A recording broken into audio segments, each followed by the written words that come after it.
Hai friends, kembali lagi bersama aku Alvina. Gimana kabar kalian? Sekarang ini COVID-19 di Indonesia lagi naik lagi. Dan semoga kalian yang sehat terus. Kalian yang lagi isoman atau ada keluarga yang sakit, semoga cepat pulih dan cepat sembuh supaya bisa beraktivitas lagi. Terus ini juga lagi musim-musimnya sakit, jadi kalian tetap jaga kesehatan ya. Sekitar tahun 2010-2011an ya, mungkin ya, awal-awal 2010 atau sebelumnya. Buat kalian yang lahir mungkin sama nih tahunnya sama aku, 2002 atau mungkin di atas aku, pasti kalian kenal dong sama platform yang namanya As.fm atau biasanya banyak yang bilang itu As.fm. Buat kalian yang nggak tahu, As.fm ini adalah platform yang dia itu bisa nanya-nanya nih ke orang. Kalian bisa nanya ke orang secara anonim ataupun pakai nama kalian gitu. Nah, kalian bisa nih pakai platform ini mungkin buat nanya ke doi atau nanya ke temen, tapi kalian gak mau nama kalian diketahui. Nah, ini di sini bisa banget di As.fm. Nah, selama bertahun-tahun itu aku udah nggak main As.fm, udah banyak banget fitur-fitur yang berubah. Dan sekarang ini kita itu bisa nanya nggak cuma ke followers kita aja atau orang yang kita follow aja, tapi kita bisa nanya ke semua pengguna As.fm. Jadi ada fitur yang untuk kayak dia itu kasih pertanyaan. Kalian ngasih pertanyaan, nanti itu bisa di-set untuk disebar ke publik gitu. So, hari ini aku mau ngejawabin pertanyaan-pertanyaan yang masuk di inbox As.fm aku, karena pasti udah ada banyak banget pertanyaan yang masuk ke sana dari orang-orang random. Dan aku mau lihat pertanyaan-pertanyaan yang masuk ke inboxku dan jawab pertanyaan-pertanyaan itu. So, let's go! Kita masuk dulu ke As.fm. Masuk ke akunku. Nah, ini sekarang itu tampilannya kayak gini, dan ini baru banget. Dulu nggak kayak gini.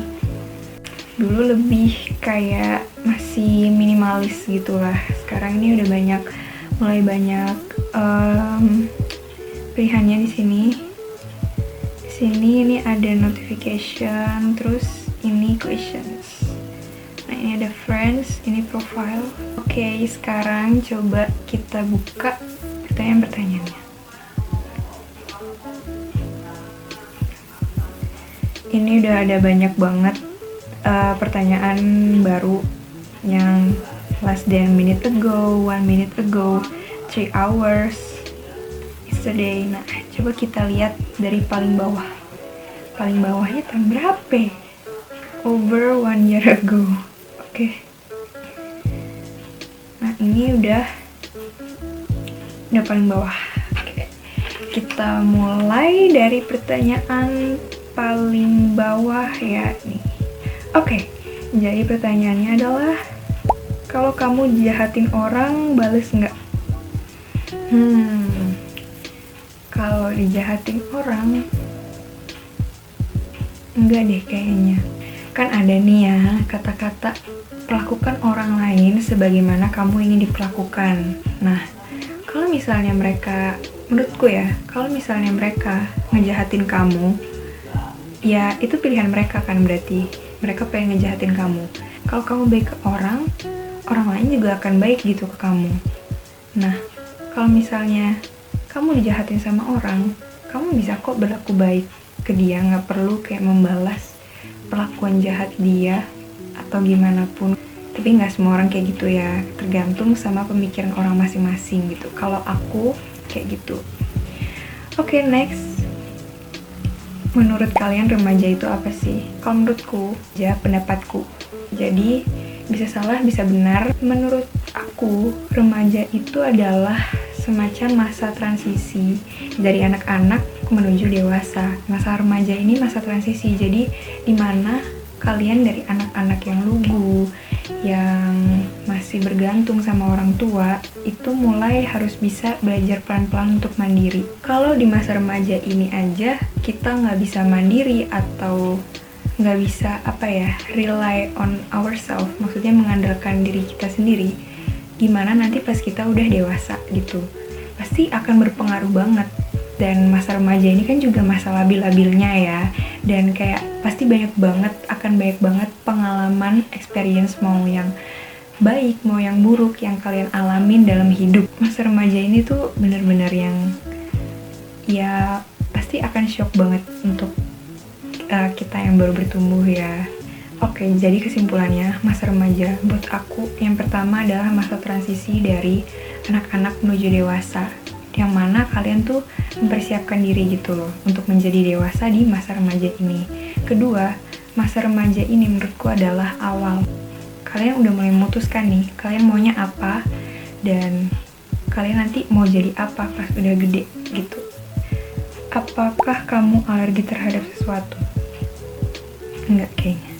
Nggak tahu juga sih alergi apa ya. Kayaknya aku alergi kebanyakan tugas deh. Serius nanya, tujuan kalian yang pacaran tukeran IG itu buat apaan sih? Kita temennya yang mau ngobrol juga jadinya yang baca malah orang lain. Jadi orang belajar buat saling percaya dan gak ngusip privasi orang gitu, gak bisakah? Kalau masalah pacaran kayak gini, aku sebenarnya jujur belum berpengalaman ya dalam pacaran. Jadi aku belum tahu nih kenapa orang pacaran itu harus tukeran IG. Mungkin itu keputusan dari kedua belah pihak nih. Jadi keputusan kalian dan pacar kalian gitu, mau saling megang IG masing-masing kah atau gimana, jadi keputusan bersama gitu loh. Nah mungkin tujuannya beda-beda ya, aku nggak tahu jawaban persisnya. Mungkin kalian bisa tanya teman-teman kalian yang udah pacaran, punya pacar, pernah pacaran dan pernah tukeran IG di HP masing-masing, tanya aja tujuannya apa, karena jujur aku juga nggak tahu persisnya gimana. Next, kamu pernah nggak ngelakuin hal yang malu-maluin di depan orang yang kamu suka? Hal apa itu? Kayaknya enggak deh, karena pas dulu waktu zaman aku SMP, SD itu suka sama orang, aku tuh kayak ya gimana sih, kalau anak kecil kan masih bocah ya tuh ya, itu kayak lebih ke ini sih, lebih caper. Nah kalau pas SMA, pas aku SMK itu aku suka sama orang juga, aku nggak ngelakuin hal yang malu-malu sih, malah aku kayak mencoba untuk berkomunikasi sama mereka gitu loh, lewat cara apapun. Jadi kayak lewat DM Instagram, lewat apa, kayak aku melakukan interaksi gitu loh jadinya. Jadi pernah ngelakuin hal yang malu-maluin atau enggak di depan orang yang aku suka? Enggak, kayaknya pernah. Resep bahagia menurut kalian tuh yang kayak gimana ya guys? Bahagia setiap orang itu beda-beda ya. Ada orang yang bahagia karena hal kecil aja gitu, karena hal kecil dia bisa bahagia. Mungkin ya caranya beda-beda sih. Kalau aku, bahagia menurut aku ya, gimana kalian itu melakukan sesuatu yang kalian senangi, kalian tetap enjoy buat jalaninnya. Terus aku juga kadang tuh kalau punya nih quality time gitu sama temanku atau sama keluargaku, itu aja aku udah seneng banget. Rasanya aku tuh kayak disayang dan dicintai gitu sama mereka. Kadang aku juga ngeliat video-video dari bias aku, itu aja aku udah ngerasa bahagia banget gitu loh dengan terhibur sama konten-kontennya mereka. Dan aku, karena aku juga suka nonton film, kadang aku juga bahagia punya waktu sama diriku sendiri, me time, dan aku bisa nonton film yang aku suka dan emang aku pengen tonton. Next, gimana caranya jadi orang yang bodoh amat? Jujur, aku sebenarnya aku lagi pengen bisa menjadi orang yang bodoh amat, karena di beberapa waktu dan beberapa situasi itu butuh yang namanya bodoh amat. Nah, makanya aku biar tahu nih gimana caranya untuk menjadi bodoh amat, aku tuh akhirnya buku Mark Manson yang judulnya Seni untuk Bersikap Bodo Amat. Aku udah beli bukunya dan aku udah baca untuk bagian awal-awal. Mungkin nih kalau misalnya kalian mau untuk gimana sih caranya buat jadi orang yang bodo amat, kalian bisa baca buku itu. Aku saranin ya, karena aku baca chapter-chapter awal dari buku itu dan menurutku lumayan make sense gitu loh sama kehidupan kita, dan mungkin bisa kalian terapin juga di kehidupan sehari-hari, karena ada beberapa contoh-contoh dari tokoh-tokoh terkenal yang dulunya mungkin tuh nggak sukses sama sekali, tapi mereka akhirnya sukses dan mengeluarkan banyak karya deh. Baca ya buku Seni untuk Bersikap Bodo Amat. Ke gunung apa ke laut? Ke gunung tuh dingin ya. Kalau ke laut bisa mabuk. Gimana ya? Kalau naik gunung itu tuh harus butuh tenaga kan. Kayaknya aku lebih pilih ke laut sih kalau pilihannya gunung atau laut ya. Next question. Jika kamu bisa melintasi waktu, kamu lebih memilih ke masa depan atau ke masa lalu? Of course ke masa depan dong, karena masa depan itu kan masih misteri ya, masih misterius. Kalau masa lalu itu udah jadi histori. Aku lebih memilih untuk ke masa depan supaya aku bisa melihat di umur segini aku jadi apa ya, terus kayak misalnya nikah umur berapa ya, terus misalnya nanti ketemu bias umur berapa ya, dan gimana ya gitu sih mungkin ya. Next, di umur berapa kamu ngerasain masalah hidup? Masalah hidup kayaknya dari umur 16-17 gitu aku udah merasakan kayak masalah hidup, karena aku dari SMK itu udah dilepas sama orang tuaku buat sekolah di luar kota, tepatnya di Surabaya. Nah, pas aku SMK itu aku tinggal di asrama.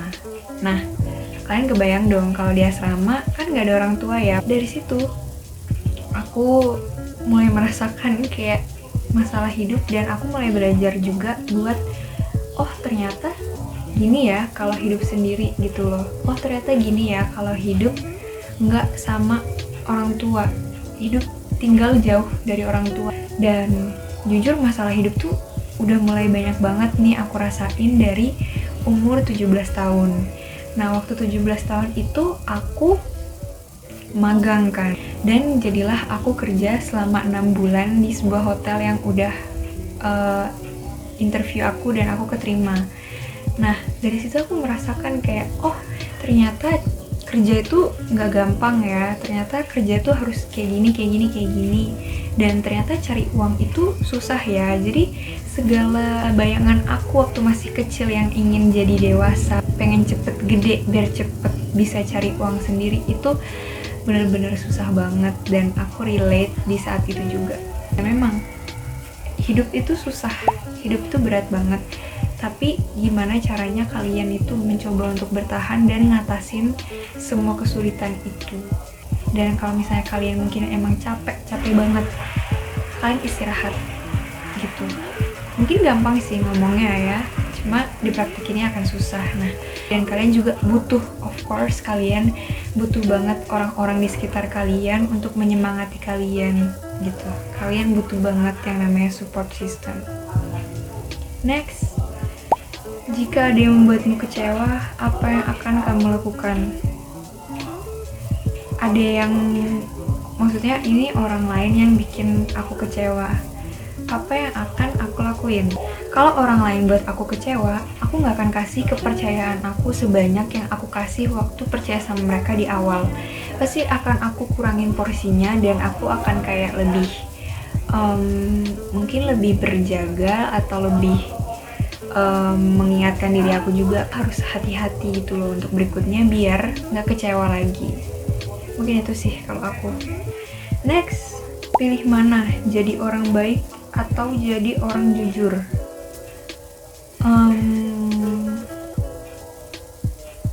Sebenarnya kalau orang baik nggak jujur sama aja. Kalau orang jujur nggak baik, kayak aku lebih pilih buat orang jujur deh. Karena kalau orang jujur itu kan ya dia tuh menyampaikan gitu loh, kayak kebenaran kepada orang. Kan banyak nih, kayak kita pasti banyak nemuin nih orang-orang yang kayak mereka cepat ceplos, tapi omongan mereka tuh bener gitu loh. mereka ngomongnya berdasarkan fakta. Jadi menurut aku orang jujur. Next question, mana yang kamu pilih? Tidak akan pernah punya akses internet lagi atau tidak akan pernah bisa naik pesawat lagi? Kayaknya better gak naik pesawat deh, karena akses internet sekarang dibutuhin banget gak sih? Aku juga perlu sosialisasi sama teman-temanku yang jauh, nggak bisa berkomunikasi langsung gitu. Nah, akses internet itu membantu banget. Jadi mungkin aku akan memilih tidak akan pernah bisa naik pesawat lagi, karena kalau mau kemana-mana kita masih punya transportasi lain selain pesawat. Ya walaupun mungkin akan memakan waktu yang lama, tapi it's okay kalau nggak naik pesawat daripada nggak punya akses internet, karena itu bisa mempengaruhi sosialisasi aku dengan orang-orang lain yang jauh. Next, ada yang tahu nggak perbedaan kreativitas dan keaktifan? Gimana sih cara kita melihat siswa yang aktif dan kreatif selama pandemi? Kalau kreatif mungkin bisa lebih kelihatan kalau misalnya kalian kerja bareng orang itu. Kalian bisa ngeliat nih kreativitas mereka kayak gimana. Kalau keaktifan, kalau menurutku ya, aku udah selama 3 semester ini udah ikut beberapa kegiatan. Keaktifan itu bisa kalian lihat kalau misalnya orang itu ikut terus mungkin ya di suatu organisasi, kayak misalnya ada event apa dia ikut, terus ada project apa dia ikut, itu keaktifan. Tapi kalau kreativitas, kalian bisa ngelihat sejauh mana kreativitas seseorang itu lewat cara mereka bekerja, terus gimana cara kalian bekerja sama, gimana dia ngasih ide, kayak gitu sih menurutku. Next, coba dong ceritain gimana rasanya punya teman orang terkenal. Aku punya satu teman yang dia sekarang udah ya bisa dibilang terkenal ya, dan aku merasa bangga sih karena aku udah ngeliat kayak kemampuan dia, skill dia itu emang udah bagus banget. Dan ketika dia melakukan segala usaha dia itu untuk menghasilkan sebuah karya, dan sekarang ini karyanya dikenal banyak orang, aku merasa bangga banget sama teman aku itu. Karena ya dia udah bekerja keras dan mengorbankan segalanya. I think temanku ini deserve that. Next, pengen sekolah ke luar negeri nggak? Pengen banget dong. Kayaknya semua orang pengen ya sekolah ke luar negeri. Kalau ditanya pengen, tapi karena sekarang lagi kondisinya kayak gini tuh susah banget kan pasti buat berangkat. Terus nanti di sananya juga harus karantina lagi atau gimana. Jadi but someday ya, kayaknya someday buat kita semua yang mau sekolah atau menempuh pendidikan apapun itu di luar negeri, kalian bisa mungkin nabung dulu dari sekarang nih, mungkin belajar yang benar, terus belajar bahasa Inggris atau bahasa negara yang ingin kalian kunjungin, itu kalian lakukan gitu loh, istilahnya pemantapan gitu, biar kalian juga punya persiapan. Dan jangan lupa untuk belajar yang rajin, biar kalian bisa lulus, bisa dapetin beasiswa gitu ke luar negeri. Ataupun kalian mau bayar sendiri juga ya it's okay kalau kalian ada budget. Yang penting adalah persiapin diri kalian. Sekarang ini lagi covid kan, kita di rumah terus nih, jarang banget keluar-keluar, apalagi ini sekarang kondisinya lagi naik lagi kan. Jadi kalian bisa manfaatin waktu kalian itu buat belajar dan menyerap ilmu-ilmu gitu, apapun itu buat persiapan kalian. Kalau misalnya kalian mau sekolah ke luar negeri, kalian bisa lihat mungkin orang-orang yang udah pernah ke luar negeri dan mereka sharing gitu, gimana sih culture orang-orang sana gitu. Kalian bisa belajar dari sekarang. Oke? Semangat. Kalau kamu capek, bingung mau ngapain, apa yang kalian lakuin? Diem. Aku waktu itu udah overwhelmed banget sama final exam aku, dan aku sampai udah ada di tahap yang capek banget. Terus aku bingung mau ngapain, padahal masih banyak tugas yang harus dilakuin. Ya udah, akhirnya aku istirahat, aku diem, aku lebih kayak diem dulu, istirahat, terus nenangin pikiran aku, Terus coba cari hiburan. Kalau aku hiburannya tuh nonton. Jadi pas aku lagi capek banget, aku bakal nonton suatu hiburan ya yang menurutku bisa menghibur. Terus aku udah merasa moodku balik lagi dan udah menguatkan diri lagi nih. Ayo kita bisa, kamu bisa selesaiin ini. Terus aku pelan-pelan lanjutin lagi yang harus aku kerjain. Memangnya salah ya kalau semisal hidup kita sedang jatuh dan kita terlambat sadar mengeluarkan energi ekstra dan usaha yang lebih supaya kalian itu bisa sukses.